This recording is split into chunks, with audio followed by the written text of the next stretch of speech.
Okay, I have finished my father's quilt except for the binding. So it's time to take it off the loom. I always say loom. That's how new I am. Take it off the frame. And oops, I totally did not mean to do that. Anyway, I am taking you with me. I think I'm dragging a piece of, no, I'm not. Okay. So I put the binding on this one. This was a labor of love.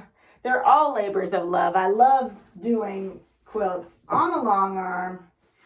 It's just really, really fun and really amazing. Now, how did I secure this? This time, how did I secure this? I know there's some pins. Oh, they're pins. I pinned it. I started it a long time ago. I created a backing for this quilt, but then I couldn't figure out if I wanted to quilt it with a ruler with the design on the back or if I wanted to use a different pattern. And so finally I just decided, you know, why am I playing? Why don't I just use minky fabric like I did all the other quilts that I've done so far? And so I didn't feel like taking my zippers off of the backing, and so I ended up using a leader. Now, this quilt was so crooked on the frame, it's not even funny. Like, it's so crooked. And that was drama. I also decided to get a pantograph, and I'll tell you where I got the pantograph from. I can't think of it off the top of my head. This is the first time I've used any pantograph company. So I got, it kind of looks like mud cloth, and it's really pretty. But, oh, I just dropped that one.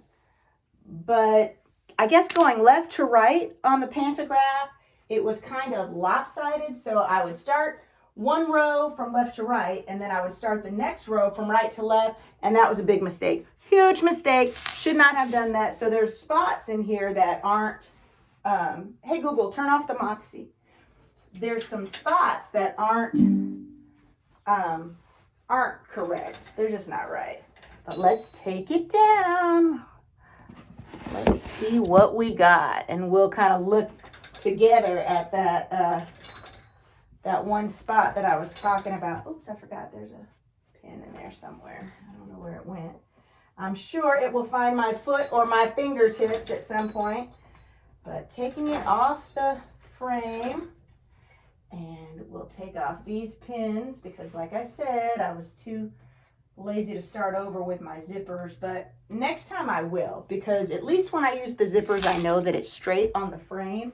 And this one was super de-duper crooked. Another thing about using this pantograph is that I don't have, I have a Moxie, and I don't have the back handlebar kit. It's like $500 for the handlebars, and I was like, I don't need no stinking handlebars. I just did like this, and I moved it myself, and I had a laser pointer that, what is that? A Vivilux laser pointer. When I first started sewing it, I was practicing getting my lines straight. So straight lines were difficult, so I would use the laser to help guide me. And then it got to the point where I didn't need the laser anymore. So when I decided to go and try to do a pantograph, the laser came in handy. You can see it behind. Oh, no, you can't from this angle. But another beautiful quilt complete. And I don't know how bad it's going to look from behind. And let's see if I can get the angle right so you can see the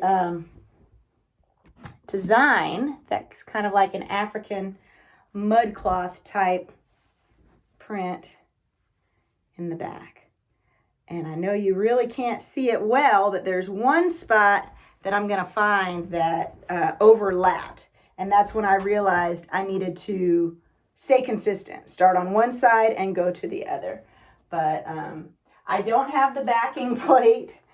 And so, ooh, my cat's trying to get in. She scared me. So I used some cardboard to keep it set up. And here it is. This is the design that's on the back. And I paid $15. It's called African Storm. It's a 10¼ inch wide pattern, and it's from Urban Elements. So This was my first time. It won't be the last because I got to get my $15 worth. But now I also attached the binding with the Moxie. So the lines are really crooked, but all I have to do is trim it up now and use my sewing machine because I'm not a hand binder to finish the quilt, pack it up, and it'll be ready for Father's Day. This is Color Jolt. I thank Candace for turning me on to the fabric. I also thank Candace for these beautiful fabrics.